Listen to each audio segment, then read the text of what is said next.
निंदनीय बाबीकडे लक्ष वेधतोय। आपलं अधिवेशन चालू आहे सभापती महोदय, आपल्याला ज्ञात आहे की राज्यातल्या 12 जिल्हा परिषदेच्या निवडणुका झाल्या आणि त्यामध्ये काही ठिकाणी काठावर, काही ठिकाणी 1-2 अशा अटीतटीच्या निवडणुका सुद्धा संपन्न झाल्या। शॉर्ट मध्ये घ्या बरं, अगदी शॉर्ट मध्ये सभापती कारण तो महोदय, सगळा प्रसंग मी पण याचं स्वतः पाहिलेला आहे आपण आणि माहिती पण घेतलेली आहे, कारण गांभीर्य बातम्यात येत होतं. जाणता म्हणजे सभापती महोदय, आदल्या रात्री ते संबंधित जिल्हा परिषद सदस्यावर गुन्हा काय दाखल होतो। आपण न्यायालय सुद्धा जर कुणी अटकेत असलं तर त्याला सुद्धा मतदानाला परवानगी देतं सभापती महोदय। असं असताना सुद्धा घटनेची पायमल्ली करून रात्री गुन्हा दाखल झाला म्हणून ते सदस्य मतदानाला निघालेले होते, मतदानाला पोहोचले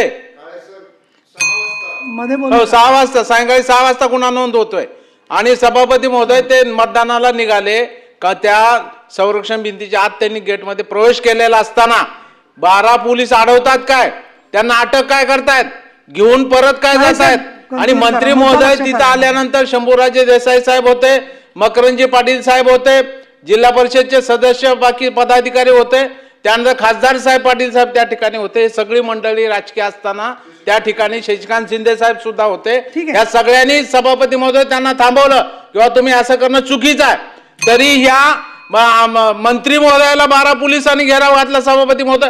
ही कुठली सभापती महोदय, लोकशाही सभापती महोदय, हे काय चाललंय या राज्यामध्ये सभापती महोदय। म्हणून आमची मागणी तातडीने सभागृह थांबून सभापती महोदय माननीय मुख्यमंत्र्यांनी निवेदन केलं पाहिजे।